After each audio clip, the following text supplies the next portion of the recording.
This one certainly took me by surprise. You know, I threw myself at the role, and whenever you do that, you're a bit sort of nervous and trepidatious about the result, because you're part unconscious when you're working deeply. But it's always a thrill, and particularly because I've been away from the film industry for so long, working at the Sydney Theatre Company. It's nice to think that, you know, I've got a film career to return to. So I'm excited more than anything, actually.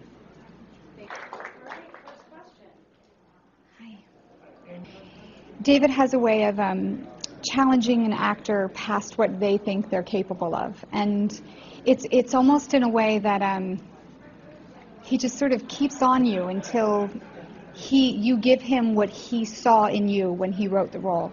And it's a wonderful, wonderful thing, and challenging and complicated, but at the end of the day you get to create these characters that hadn't existed in your repertoire before, so I'm really grateful.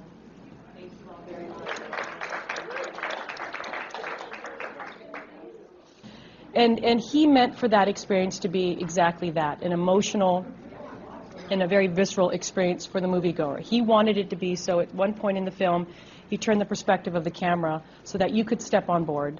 And I think everyone who had the reaction in the film was having it because of something very personal in their own lives. And that's exactly what he wanted. He didn't want to placate the audience. He wanted to give them sort of what you get when you read a book. You bring your own emotion, your own visuals, your own imagination to it. And I think...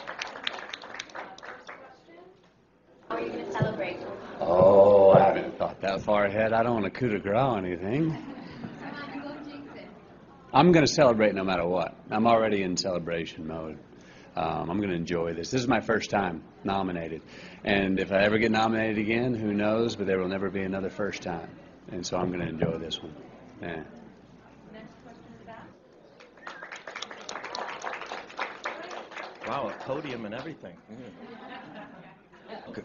There's a lot of disgusting behavior in this movie. I mean, you can see that up on screen, but it was very much a reflection of this culture, and we wanted this to be a cautionary tale, and we wanted to accurately portray this darker nature of our culture, and it was a reaction to what happened in 2008. We as filmmakers wanted to, display this part of humanity up on screen and the irresponsibility that came with it. Hi, Lupita, it's Sandra Bullock from KTLA. How are you? Nice. Bueno, vamos a ver, no sé, pero sí, tengo... México, me encanta ser mexicana. Me gusta ser mexicana, es parte de mi historia. And yes, I have a warm place in my heart for Mexico, as I do for my other country as well, Kenya. So yes, I have been celebrated in both places, and also in America, and it seems in many different parts of the world. And that is a humbling experience, you know, to have so many people embrace you and to have so many people identify with you. And that's the beauty of film, you know, that it brings people closer together.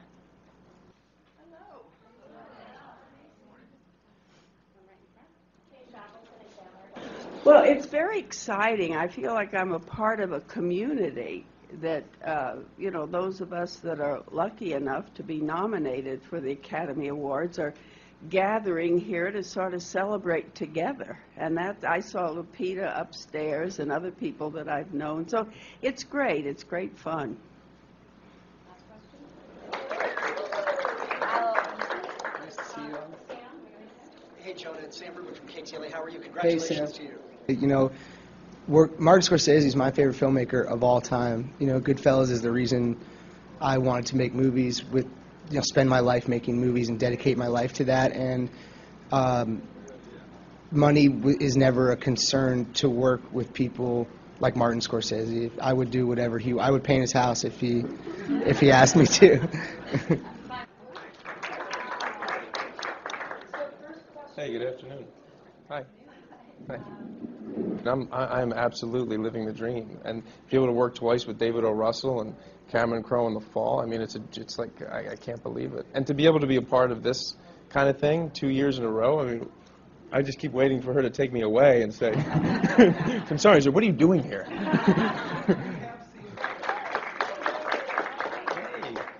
it going? We were born very poor, into pretty humble surroundings, and my mother always wanted to do something better with her life. She wanted to do something better for her children. She was a dreamer. She was a worker. She still is. And so I think the biggest inspiration, the biggest lessons she taught me was to dream, and then to do the work that it takes to make dreams a reality.